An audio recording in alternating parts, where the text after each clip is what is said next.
কুল্লু উম্মতি ইয়াদখুলুনাল জান্নাহ, আমার সকল উম্মত জান্নাতি। সুবহানাল্লাহ। قال النبي صلى الله عليه وسلم قال النبي صلى الله عليه وسلم كل أمتي يدخلون الجنة إلا من أبى। নবী আমার সকল উম্মত জান্নাতি, তবে সে নয় যে আমার অস্বীকার করে। কি না ইয়া রাসূলুল্লাহ সাল্লাল্লাহু আলাইহি ওয়াসাল্লাম, ও নবী কি আপনাকে অস্বীকার করলো? قال من أطاعني فدخل الجنة ومن عصاني فقد أبى। নবী কা উম্মত রে, আমি নবী জানি আগমন করেছি, এগুলা যারা মানলো তো তারা আমি নবীর ভালোবাসলো, আমি নবীর মানলো তো তারা জান্নাতে যাবে। আমি নবীর যা জানি আগমন করেছি এগুলা যারা মানবে না তারা আমি নবীর অস্বীকার করলো, তারা জাহান্নামী। নাউযুবিল্লাহ। এজন্য আমার যুবক ভাইরা, ও যুবক ভাই, কখন যেন কার মৃত্যু এসে যায় কেউ দুনিয়া দেখতে পারবে না। মৃত্যু অবধারিত, কুল্লু নাফসিন যায়িকাতুল মাউত। আল্লাহ নবী বলেন প্রত্যেক প্রাণী মৃত্যু অবধারিত, সবাইকে একদিন মরতে হবে। বলে ঠিক না ঠিক? সবাইকে মৃত্যুবরণ করতে হবে। কারো মা চলে গেছে গা, কারো বাবা চলে গেছে গা, কারো দাদা চলে গেছে গা, কারো দাদি চলে গেল, কারো বন্ধু বান্ধব চলে গেল।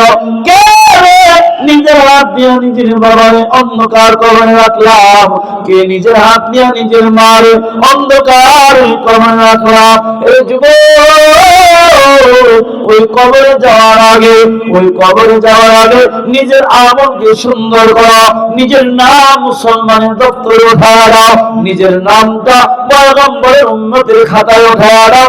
এজন্য যুবক ভাইরা আমার, আসো এই কবরে যাওয়ার আগে 5 ওয়াক্ত নামাজ ধরি, ইনশাআল্লাহ কোরআন তেলাওয়াত করি, সকাল সন্ধ্যা কোরআন তেলাওয়াত করব, 5 ওয়াক্ত নামাজ পড়ব, রিজকে হালাল কামাবো, হালাল খাবো, হারাম বর্জন করব। যেদিন মারা যাব তো আল্লাহ তাআলা জান্নাতি মানুষ বলে আল্লাহ তাআলা হাসরের ময়দানে ঘোষণা করবে। সুবহানাল্লাহ। এই জন্য আমার যুবক ভাইরা, সীমা বললাম মাদ্রাসাতুল আজিজ আল ইসলামিয়াতে নিজের সন্তানকে পাঠায় দেব, নিজে কোরআন শিখবো। যুবক ভাই, ব্যবসা করেন, চাকরি করেন, রিক্সা চালান, ভ্যান চালান, নামাজটা ঠিক মতো পড়েন না, কোরআনও পারেন না। এই যুবক, সরকারের দম নবী বলেন قال النبي صلى الله عليه وسلم القرآن حجة لك أو عليك। সরকারের দম নবী বলেন উম্মত, আল্লাহর আদালতে কাল কিয়ামতের ময়দানে আল্লাহর কোরআন হয় কারো সপক্ষে সাক্ষী দিয়ে আল্লাহ জান্নাতে ঢুকায়া দিবে, আবার হয় কারো বিপক্ষে সাক্ষী দিয়া আল্লাহর কোরআন কাউকে জাহান্নামে ঢুকায়া দিবে। নাউযুবিল্লাহ। এজন্য আমার যুবক ভাইরা, রিক্সা চালান, ভ্যান চালান, ব্যবসা করেন, যাই করেন, চাকরি করেন, ও যুবক, কোরআনকে ধরো, কোরআনকে ভালোবাসা। সকাল সন্ধ্যা অল্প অল্প কোরআন তেলাওয়াত করবেন। কোরআন পারেন না তো কোরআন শিখবেন, ইমাম সাহেবের কাছে শিখবেন, খতিব সাহেবের কাছে শিখবেন, মাদ্রাসার মুতামিম, মাদ্রাসার উস্তাদ যারা আছেন অল্প অল্প সময় নিয়ে শিখবেন। নিজে 1 ঘন্টার জন্য এরকম ভাবে কোরআন শিখবেন। কাল কিয়ামতের ময়দানে আপনাকে আমাকে সারা জান্নাতে যাবে না।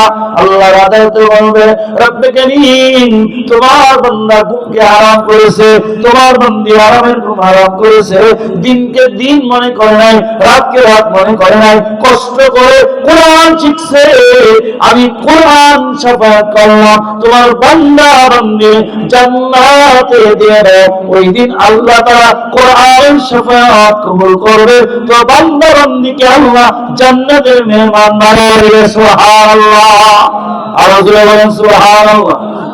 আরো জোরে বলেন আল্লাহু আকবার, আওয়াজ করে বলেন আল্লাহু আকবার।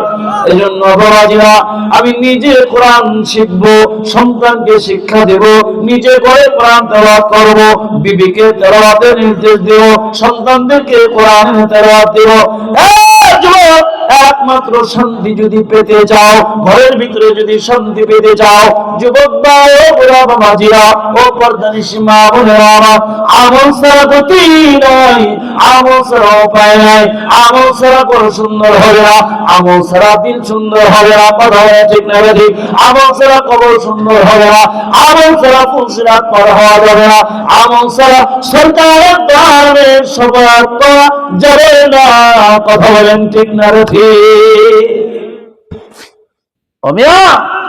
দুনিয়া দুনিয়া করেন, দুনিয়ার পিছনে ছুটলেন, কিভাবে আসলে একটা বাড়ি করব, কিভাবে একটা ঘর বানাবো, কিভাবে আমি গার্মেন্টস এর মালিক হব, এই টেনশনে আমরা আমাদের জীবন শেষ করে দিলাম, কথা বলেন ঠিক না।